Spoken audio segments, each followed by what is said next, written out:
Oh là là, ce n'est pas possible. Attendez, je vais pas m'en remettre là. J'hésite entre c'est un chef-d'œuvre et c'est n'importe quoi ce livre. Mais c'est la même chose que le tome 1.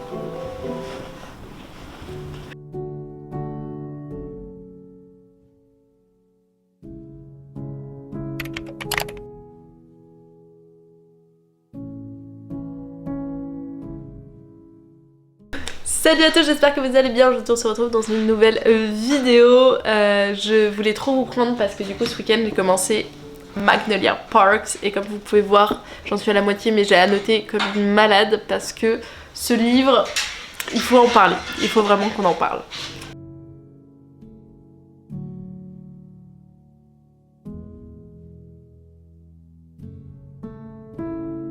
Comment parler de ce livre? Ça va être très compliqué pour moi et en même temps il faut que je vous en parle parce que ce livre est en train de me rendre complètement barge, vraiment.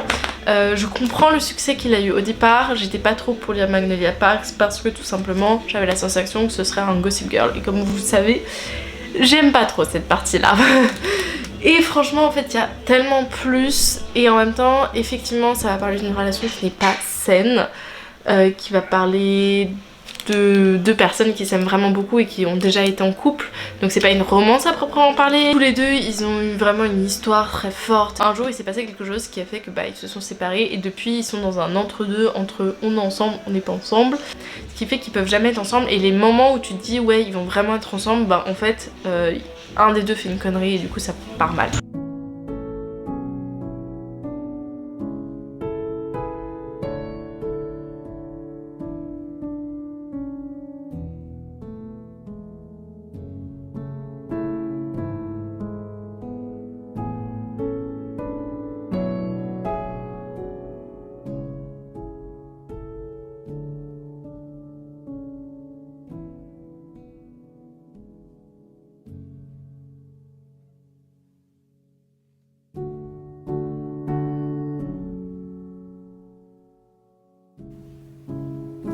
Ce livre est en train de me rendre barge. Non, vraiment, il faut pas là.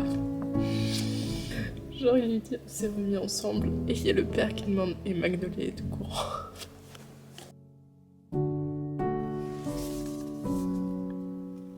Oh non, c'est pas possible, c'est en train d'arriver. Oh là là, ce n'est pas possible. Attendez, je vais pas m'en remettre là. Je l'avais pas vu venir. Voilà, je ne l'avais pas vu venir. Tout ça à cause d'un putain de parfum. T'avais juste pas à le mettre, tu le détruisais et puis voilà. Oh, c'est pas possible. Je viens de finir le livre. J'ai envie de dire tout ça pour ça et en même temps, mais j'hésite entre c'est un chef-d'œuvre et c'est n'importe quoi ce livre. Il y a un problème, vraiment non. Je l'ai lu mais en si peu de temps et j'étais tellement addictive. Là je devais faire plein de choses, j'ai rien fait. Hier soir je me suis posée en me disant je lis 10 minutes, j'ai lu 1 heure. Il y a un truc qui va pas avec ce livre. Et ce qui est horrible c'est que je me dis si je commence un autre de cette saga, mais je vais être pareil. Ce livre il a tourné dans ma tête aujourd'hui au boulot, ça m'était pas arrivé depuis longtemps qu'un livre genre soit dans ma tête. Genre vraiment je pense à Magnolia Parks. Tout le temps. Genre c'est vraiment le livre, genre c'est vraiment elle qui obsède tout le monde, c'est ça. Ce livre il a quelque chose vraiment. Et je comprends qu'il y ait des gens qui le détestent en même temps parce que là je viens de le finir et je le déteste, je suis en train de me dire tout ça pour ça. Et en même temps je suis en train de me dire putain j'y avais même pas pensé alors que c'était sous mes yeux et que ce genre de choses je le vois tout le temps. Bon. Voilà. J'ai fini, j'ai pris du recul, du coup je suis allée faire de l'aquagym. Et voilà, et je suis revenue pour vous parler du coup de ce livre. J'ai du mal, je pense, à qualifier qu'est-ce que ce livre est, qu'est-ce qui m'a fait. On est ici sur... c'est pas une romance, parce que je veux pas du tout le qualifier comme ça, parce que je pense que si vous cherchez une romance, n'allez pas vers ce livre, ce n'est pas une. C'est plus un roman contemporain, un peu concept, un peu du style comme je vous ai parlé de Daisy Jones and the Six. C'est un peu, en termes de concept, c'est un peu la même manière, même si c'est réalisé d'une façon complètement différente. Ce livre, pendant ces 2 jours, il m'a vraiment genre obsédée. Il y avait un truc dans ce livre qui était vraiment très original, très addictif. C'est moi je trouve que l'écriture est vraiment incroyable. Ça veut pas dire que c'est une belle plume, enfin il n'y a rien d'exceptionnel, et encore que j'aime bien déjà que ce soit écrit à la troisième personne. Je crois que c'est à la troisième personne. Non, c'est à la première personne. Mais je sais pas pourquoi j'ai la sensation que c'est tellement bien écrit que c'est à la troisième personne. Parce que moi j'adore les romances à la troisième personne. Et voilà, c'est vraiment... j'ai envie de dire, ce livre n'a rien d'exceptionnel et ce livre est incroyable. Donc on va partir sur les deux théories. Ce livre n'a rien d'exceptionnel et même je dirais qu'il est très redondant, puisque on va passer son temps à avoir le même scénario en boucle. Vraiment, il n'y a pas de choses qui sortent de l'ordinaire. Je dirais même que la plupart des choses tu peux le prévoir. Et c'est un cercle vicieux entre ils sont ensemble, ils sont pas ensemble. Ils sont ensemble, ils sont pas ensemble. Un peu à la mode série d'un certain nombre d'années pas très bien fait, où il y avait ce délire là. Il y a des tropes qui sont assez vieilles et que généralement je n'aime pas, comme le triangle amoureux. Il y a vraiment un passage où j'avais l'impression soit d'être dans The Vampire Diaries, vous voyez le bal où ils se ramènent tous les deux, genre en mode cavalier pour Elena. Il y a un passage, c'est ça, hein, globalement c'est ça. Et sinon j'avais aussi l'impression par les personnages, d'avoir un peu le passage dans Grey's Anatomy où pareil, il y a une sorte de triangle amoureux où elle genre sort avec les deux mecs et en mode à un moment elle va choisir l'un des deux. Donc je me suis replongée un peu dans cette période de ma vie où les triangles amoureux étaient beaucoup plus mis en avant et que ça me dérangeait pas. Et là ça m'a pas du tout dérangé parce que c'est vraiment... Alors il y avait des moments c'était très gênant, genre vraiment la scène du bal, moi j'étais en mode ça commence à être un peu trop. Et en même temps, dans le livre qu'est Magnolia Parks, ça paraît tellement logique que y a pas de souci. Je trouve qu'il y a une psychologie derrière ce qu'on nous dit. Peut-être que certaines personnes liront ce livre et se diront mais non, c'est juste genre vraiment des gens qui se font la guerre et puis c'est n'importe quoi à la mode américaine, il y a des trucs de partout, et je suis d'accord, mais il y a vraiment une psychologie derrière, que ce soit BG ou Magnolia, il y a vraiment quelque chose qu'on peut tirer de ce livre, des deux, de leur caractère, de pourquoi ils se comportent comme ça, et c'est ça que je cherchais aussi, c'est pas juste genre en mode ils sont hyper amoureux et c'est trop bien qu'ils soient hyper amoureux, et en même temps pas trop bien parce que ça les fait souffrir, mais il y a derrière une raison pour laquelle psychologiquement ils n'arrivent pas à se détacher l'un de l'autre, et ça c'est super intéressant. La manière dont c'est écrit, dont c'est fait, la manière dont les gens vraiment tournent autour de Magnolia, ça aussi, il y a une particularité là-dessus que j'ai beaucoup aimé.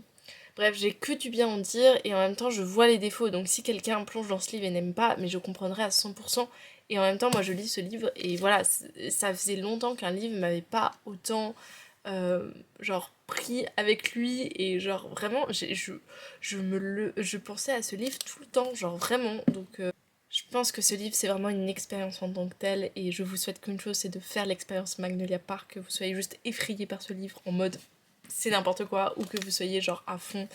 Vraiment, je pense que c'est une expérience à avoir.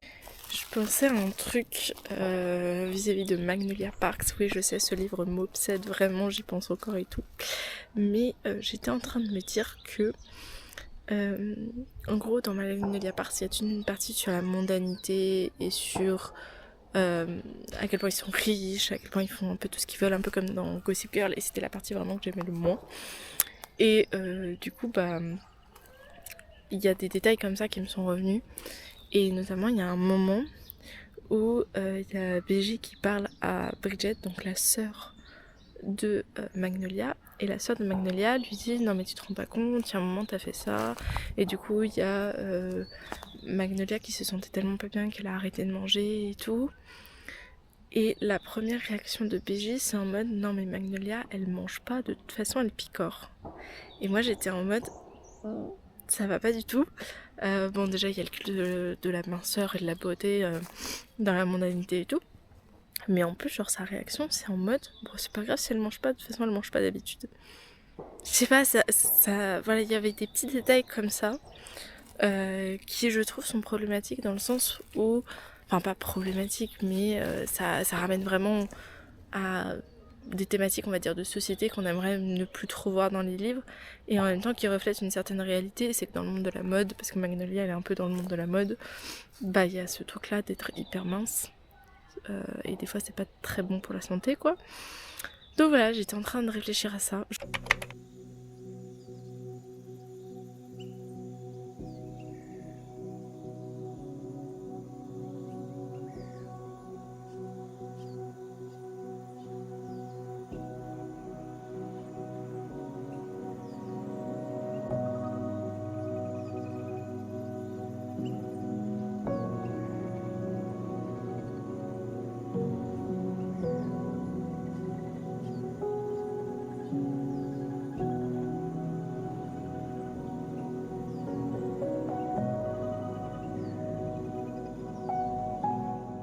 On va se poser parce que j'ai pas mal de choses à vous dire sur ce livre finalement. Tome 2 du coup il est sur Daisy. Le tome 1 je me suis rendu compte dans mon vlog que je vous avais jamais fait vraiment une présentation du tome 1, donc on va en faire une très rapide.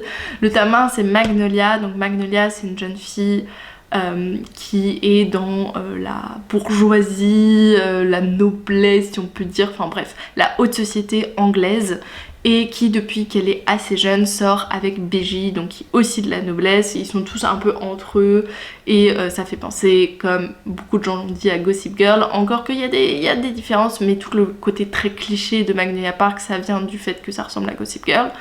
Et on a du coup cette relation entre BJ et Magnolia qui est assez évidente pour tout le monde. Et depuis qu'ils sont petits ils sortent ensemble, sauf qu'il s'est passé quelque chose qui a fait qu'ils se sont séparés. Et depuis ils sont en mode on est ensemble, on n'est pas ensemble, on est ensemble, on n'est pas ensemble. Donc c'est comme ça paraît juste chiant comme livre, mais en vrai c'est très très cool. Et c'est un petit peu cette histoire là de finalement il va y avoir des événements qui vont les rapprocher de plus en plus, mais est-ce que ça va marcher? Pas forcément.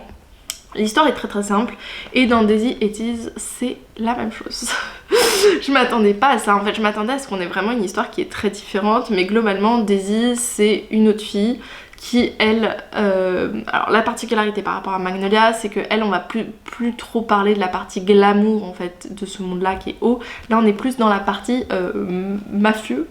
En gros son frère il est à l'origine d'une entreprise qui n'est pas vraiment une entreprise mais qui est une affaire de vraiment criminalité. Ils volent notamment des objets d'art pour les revendre, des clients très précis qui savent exactement quel tableau ils veulent.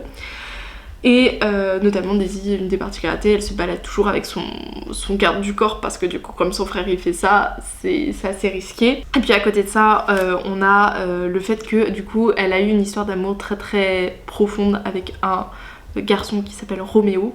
Bon ça déjà voilà.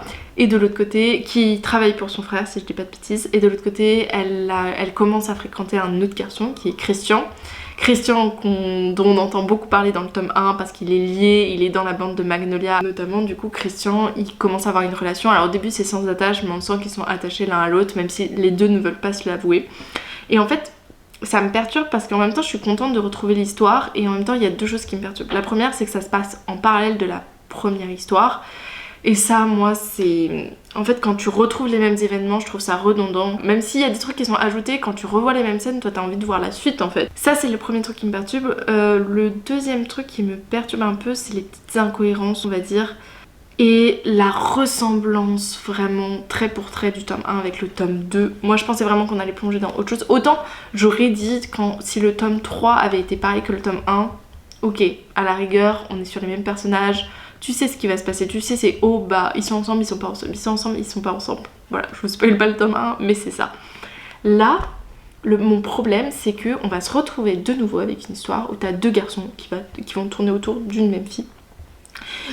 Et avec une fille qui est au centre de toutes les attentions. C'est ça l'histoire. Et je suis là, mais c'est la même chose que le tome 1. Du coup si tu me donnes pas autre chose, moi je suis un peu déçue. Moi si Daisy c'est une Magnolia bis, moi j'avais envie en fait d'avoir une fille qui était un petit peu différente.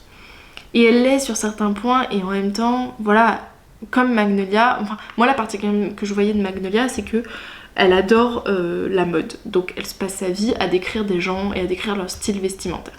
C'est génial. Moi ça m'intéresse pas, mais c'est génial parce que ça fait partie de son caractère. Et là, je crois que les premières phrases c'est vraiment une fille qui décrit ses habits vestimentaire. Et j'étais là, mais non, mais ça c'est la même chose que Magnolia. Donc trouve autre chose.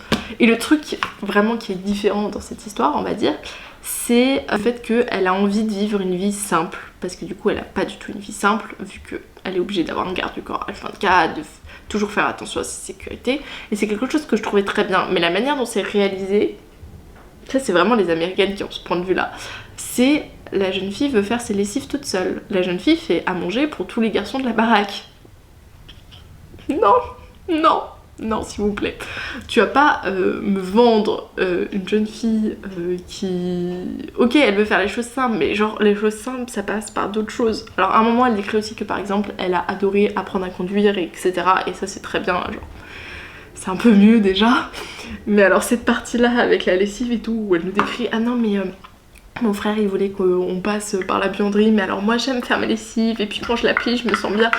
Je suis là ok d'accord, je veux bien le croire, mais si ton truc c'est de faire la lessive, ok très bien, mais tu rajoutes pas les autres trucs s'il vous plaît. Là ça fait vraiment... En fait ce qui m'a vraiment perturbée c'est qu'elle faisait la bouffe pour tous les gars alors qu'elle répète sans arrêt qu'elle veut pas être mêlée à leurs histoires etc. Et en fait voilà. Contrairement à Magnolia, où Magnolia tous les regards sont vraiment tournés vers elle.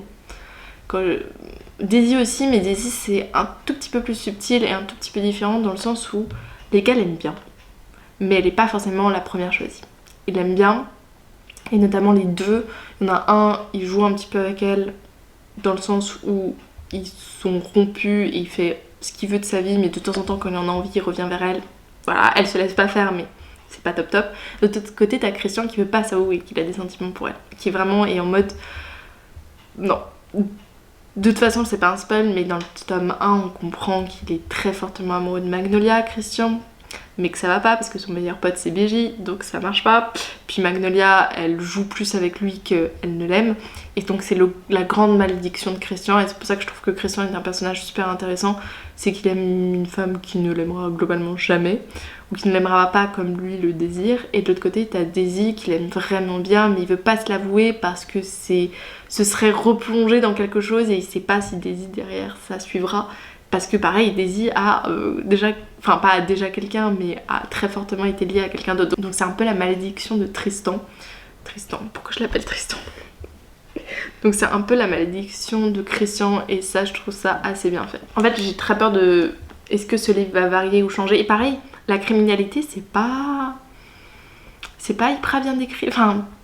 Ça paraît facile, genre Jake vraiment il se balade dans la rue en mode il y a un inspecteur qui vient chez lui, on lui demande absolument rien, le mec il fait de la criminalité H24 et sa vie semble si simple. Donc j'ai envie de voir si vraiment ça va impacter la vie de Daisy, parce que pour le moment c'est juste à la regarde du corps, donc voilà, c'est pas non plus très fort. Est-ce qu'il va se passer des choses? Puis on parle de certains passages de sa vie où ça a été plus compliqué, notamment vis-à-vis du fait que son frère est dans une... situation un peu illicite, mais on n'a pas plus d'informations, donc je suis pas très convaincue pour le moment.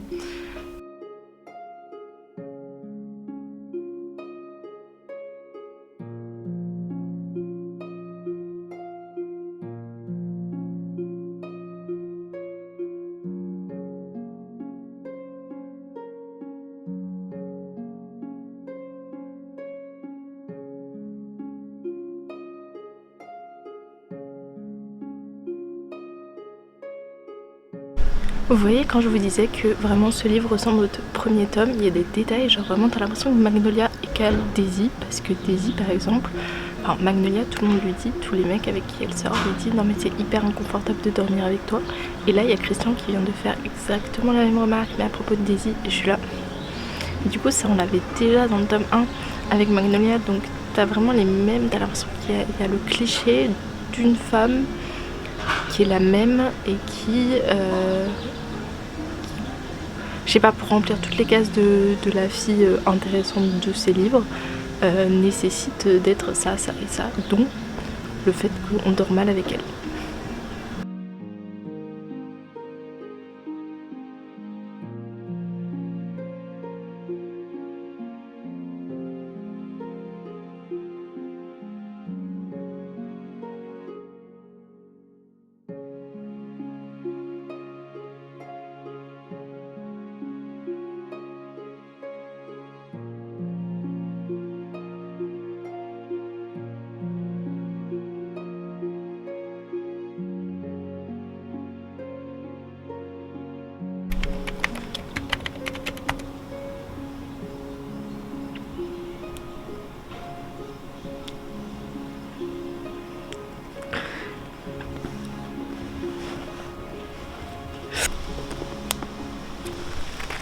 Bon, je garde un petit peu mon impression que c'est pareil que le tome 1, donc ça me frustre un peu.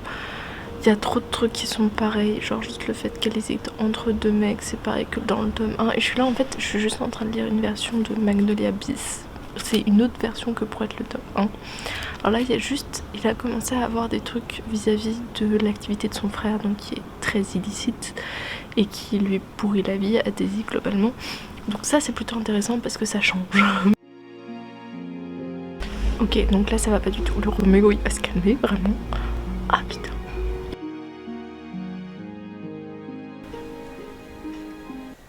La première chose que je trouve assez intéressante, c'est il y avait une scène que j'ai trouvée vraiment bien écrite, enfin qui a un sens. En gros, Christian il a toujours un collier avec lui.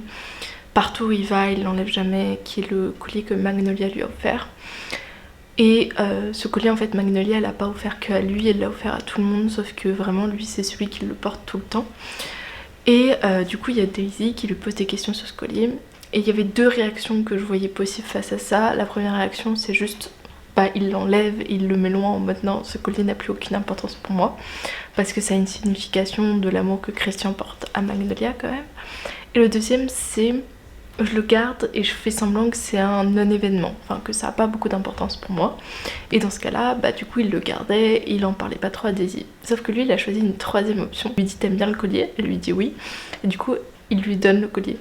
Du coup maintenant c'est Daisy qui porte le collier de Magnolia. Et je trouvais c'était à la fois c'était très intelligent parce que du coup c'est Daisy qui décide si déjà elle veut le porter d'une part et d'autre part qui c'est un peu lui montrer l'attachement que Christian a envers Daisy tout en gardant l'importance que ce collier a aussi. Donc ça en termes d'écriture je trouvais ça assez stylé. Et puis là on est reparti dans des trucs...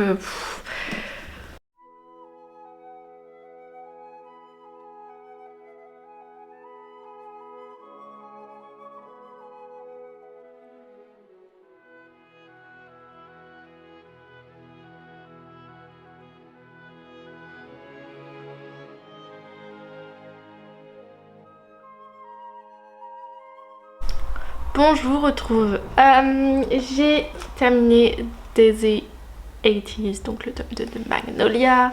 Et je l'ai terminé hier, mais bon, hier il était trop tard pour vous prendre et vous faire une petite revue. De toute façon, je sais pas ce que je peux dire qui... Je vais mettre à ce livre 4 étoiles. C'est pas contre lui. Vraiment, j'ai aimé me replonger dans Magnolia, mais je pense que pour une fois, j'aurais dû attendre avant de lire le tome 2 parce qu'il était beaucoup trop proche du tome 1 et je m'en serais moins rendu compte si j'avais attendu. J'ai eu du mal avec le fait qu'on reprenne en fait des scènes du tome 1 parce que j'étais en mode moi je l'ai déjà vu, ce que je veux voir c'est la suite. Ou alors en fait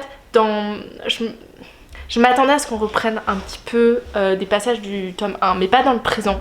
Je pensais on s'attarderait dessus en mode c'est un flashback du passé. Sauf que non en fait, on va tout reprendre depuis le début. Et je sais pas, ça me dit pas trop, ça me disait pas trop quand je lisais le livre. À côté de ça, il y avait aussi cette histoire de triangle amoureux qui revient finalement dans les deux tomes de Magnolia, qui est pas la trope que je préfère, voire que je trouve souvent assez périmée, pour ne pas dire, parce qu'à une certaine époque on faisait que des triangles amoureux. Mais en même temps, là ça va, c'est pas ce qui me chiffonne le plus. Ce qui me chiffonne vraiment le plus, c'est l'aspect très possessif des mecs du livre. Encore une fois, dans le tome 1, ça m'avait pas tant froissé que ça, parce que y avait un peu cette notion de les deux se font mal l'un à l'autre, et donc ça fait partie un petit peu du jeu, et en même temps BJ il sait s'effacer de temps en temps. Au moment où genre Magnolia elle hésite vraiment entre Tom et BJ, bah il se dit ok je joue le jeu. Et il avait moins cette attitude très possessive. Alors que là, dans ce tome-là, mais il y a des moments où t'as envie de te dire Daisy n'est pas un objet. Surtout entre genre les deux mecs, plus son frère.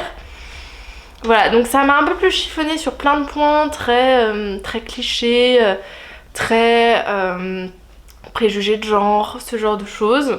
Et c'est pour ça qu'il a 4 étoiles. Après je trouve toujours que l'écriture de ce livre est vraiment assez exceptionnelle. Je l'ai lu très rapidement, surtout vu la grosse pavasse que c'est.